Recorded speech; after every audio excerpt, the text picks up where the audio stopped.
त्रैमासिक परीक्षा 2021 का हल, विषय गणित कक्षा 10। अब मैंने आपको पिछले वीडियो में मैंने आपको 1 से लेकर और 5 तक प्रश्न हल करवाए थे। आप देख लो, इसमें कुल मिला के 32 प्रश्न आए यहाँ से, मतलब 32 एक एक नंबर के 32 अंक हैं। तो अगर आपके 80 में से 32 अंक आते हैं तो आप पास हो रहे हो। तो इसलिए आपको इस तरह छोटे छोटे प्रश्नों की आपको तैयारी करनी है। अब मैं आपको ये जो है प्रश्न क्रमांक 6 हल करने जा रहा हूँ।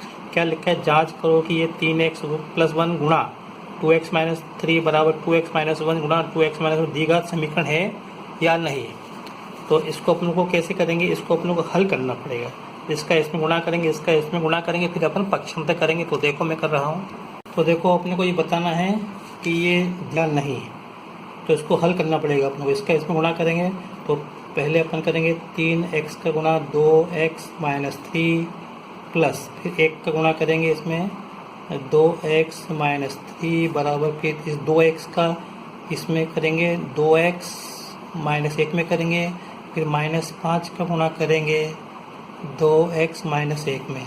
तो अब इसका गुणा इसमें करेंगे तो 6x वर्ग माइनस इसका गुणा इसमें करेंगे तो 9x प्लस 1 का गुणा इसमें करेंगे तो ये संख्या मिलेगी हमको 2x-3 बराबर 2x का गुणा इसमें 2x का गुणा इसमें करेंगे तो 4x वर्ग माइनस 2x, ये -5 का गुणा इसमें अपन करेंगे माइनस के 10x और प्लस 5।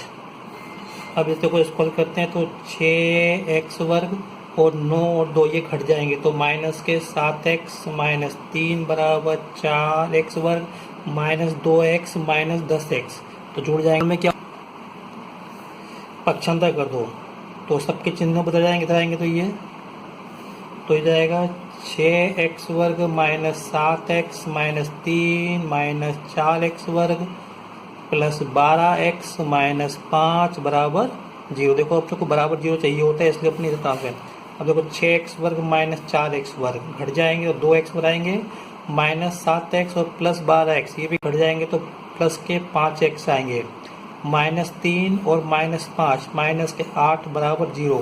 तो देखो ये क्या बन गया, ये अपने को क्या मिला, वर्ग समीकरण। इसका मतलब ये जो है इससे अपने को क्या मिला, वर्ग समीकरण। इसलिए ये जो दिया है ये भी वर्ग समीकरण को प्रदर्शित करता है, तो इसलिए द्विघात समीकरण है। ये जो है ये द्विघात समीकरण है। इसी का अथवा कि अपने को समीकरण बनाना है, तो समीकरण बनाना है तो दो क्रमागत धनात्मक पूर्णांकों का गुणनफल 306 हमें पूर्णांकों को ज्ञात करना है। तो केवल हमें समीकरण के रूप में व्यक्त करना है। तो 2 क्रमागत धनात्मक पूर्णांक, तो धनात्मक पूर्णांक समझते हो ना, धनात्मक पूर्णांक क्या होते हैं, 1 2 3 4 ये इस तरह से होते हैं। तो और वो भी जो है क्रमागत क्या होता है, जैसे 2 के बाद क्या था 3, तो 2 के बाद क्या आएगा 2 + 1 मतलब 3 आएगा। 3 के बाद क्या आएगा 3 + 1 4 आएगा। चलो देखते हैं। तो माना अब मैं सीधे कर रहा हूँ, माना एक धन पूर्णांक x है, तब क्रमागत धन पूर्णांक क्या होगा x+1। अब क्या दिया प्रश्न में हमको, ये दिया है धनात्मक पूर्णांकों का गुणनफल, इनका गुणा x गुणा x+1, ये दिया है हमको 306 के बराबर दिया है। अब इसको अपने को वर्ग समीकरण के रूप में बदलना है, केवल हल नहीं करना है। तो हम करेंगे इसका गुणा इसमें करेंगे, इसमें करेंगे तो x का गुणा x वर्ग और x का गुणा 1 में करेंगे तो x आएगा और 306 को इधर ले आओ तो -306 बराबर 0। बस ये हमारा इतना सा उत्तर हो गया। ये प्रश्न 2 नंबर का था।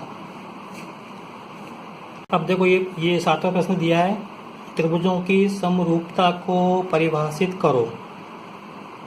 तो 2 त्रिभुज समरूप कब होंगे, तो 2 त्रिभुज समरूप होते हैं यदि उनके संगत कोण समान हो, उनकी संगत भुजाएं समान अनुपात में हो। तो इतना करने के बाद आपको 2 त्रिभुज बनाना चाहिए, ABC और DF। फिर आपको बताना है ये कोण इसके बराबर है और ये कोण इसके बराबर है और कोण C कोण F के बराबर है। तो यहाँ पे आपको कुल जो है बताना पड़ेगा, त्रिभुज ABC तथा त्रिभुज DEF में कोण A बराबर कोण D कोण B बराबर कोण E ऐसा आपको लिखना चाहिए। कोण C बराबर कोण F और संगत भुजाओं का अनुपात AB के बटे में DE। BC के बटे में EF बराबर AC के बटे में DF, तब आपका उत्तर पूरा माना जाएगा। अगला प्रश्न दिया है त्रिभुज DEF समरूप है त्रिभुज PQR, तो क्या यह कहना सत्य है कि कोण D बराबर कोण R और कोण F बराबर कोण R? क्यों, देखते हैं अभी। देखो ये जो यहाँ पे आप चिन्ह देख रहे हैं, ये क्या लगे त्रिभुज, इसका मतलब ये है कि कोण D कोण P के बराबर है, कोण E कोण Q के बराबर है, कोण F कोण R के बराबर है, ये होता है। लेकिन यहाँ पे क्या दिया है कि कोण D कोण R के बराबर है, जबकि है ना, तो ये गलत है, ये गलत हो रहा है। और कोण F कोण R के बराबर, और यहाँ पे जो F है F R के बराबर है, ये तो सही दिया है F R के बराबर है, लेकिन ये D P के बराबर होगा, यहाँ पे क्या R के बराबर, तो इसलिए ये सही नहीं है, जो लिखा है ये गलत है, ये सही नहीं है। फिर 200 अगला प्रश्न है 250 को अभाज्य गुणनखंडों के गुणनफल के रूप में व्यक्त करो। तो मैं बताता हूँ अभाज्य गुणनखंड क्या होते हैं, मालूम है? अभाज्य संख्या क्या होती है? 2, 3, 5, 7, 11। तो देखो मैं इसको हल कर रहा हूँ। अब देखो ये 8वां प्रश्न कर रहा हूँ मैं यहाँ पे, ये मैंने लिख दिया यहाँ पे, है ना। 8वां प्रश्न 250 के अपने को अभाज्य गुणनखंड करके गुणनफल के रूप में लिखना है। तो 250 के अभाज्य गुणनखंड करेंगे तो देखो 250 में 2 का भाग जा रहा है, कितने बार जाएगा? 125 बार। 125 में 5 का भाग जाएगा तो कितने बार जाएगा? 25 बार। फिर 5 का भाग है तो 5 बार। तो अब यहाँ पे 250 के गुणनखंड क्या हो गए? 2 गुणा 5 गुणा 5 गुणा 5, बस ये हो गया मतलब। तो गुणनखंड भी करना है और साथ में गुणनफल के रूप में भी लिखना है, ध्यान रखना है अपने को गुणनफल के रूप में लिखना है। तो ये हमारा उत्तर हो गया। अगला प्रश्न है अथवा वाले 621 व 81 का LCM ज्ञात करो। तो हम इसको अभाज्य गुणनखंड से पहले हम इनके जो है गुणनखंड कर लेते हैं। तो देखते हैं 621,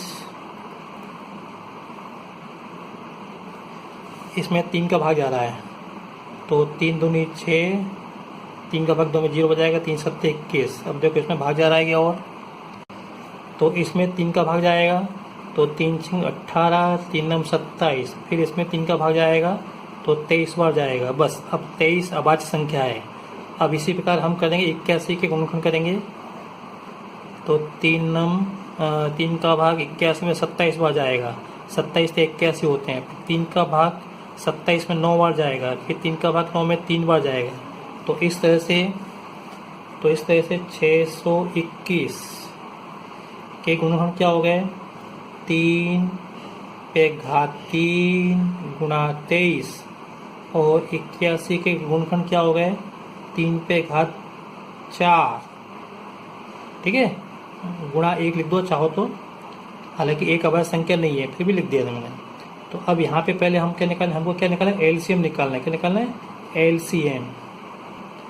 तो LCM के लिए हम क्या करते हैं, ये 3 दोनों में कॉमन है ना, तो इसकी उच्चतम घात कितनी है? यहाँ 3 पे घात 3 है, यहाँ पे 3 पे घात 4 है, तो हम इस वाले गुणनखंड को लेंगे, 3 पे घात 4।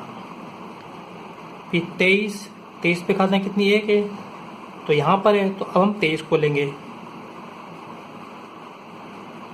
गुणा 1 को लिखो चाहे मत लिखो, क्योंकि एक अभाज्य संख्या नहीं, लिख देता हूँ आप कहो तो बस। अब इसका हम गुणा कर लेंगे इसमें, तो 3 का गुणा हम 4 में करेंगे तो कितना है? 81 गुणा 23।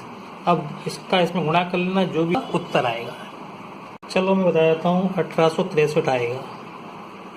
अब देखो इसका मतलब क्या है? इसका मतलब ये है 1863 में 621 और 81 का भाग जाता है। इससे छोटी कोई संख्या नहीं है जिसमें 621 और 81 का भाग जाए। इससे बड़ी संख्या तो बहुत सारी हो सकती हैं जिनमें 621 और 81 का भाग जाए। यही लघुत्तम का या LCM का अर्थ होता है। अब अपन अगला प्रश्न देखते हैं। अगला प्रश्न बच्चों अगले वीडियो में करूंगा, क्योंकि वीडियो लंबा हो रहा है। अगर आपको मेरा वीडियो पसंद आया हो तो इसे लाइक करें, शेयर करें, सब्सक्राइब करें। Thank you.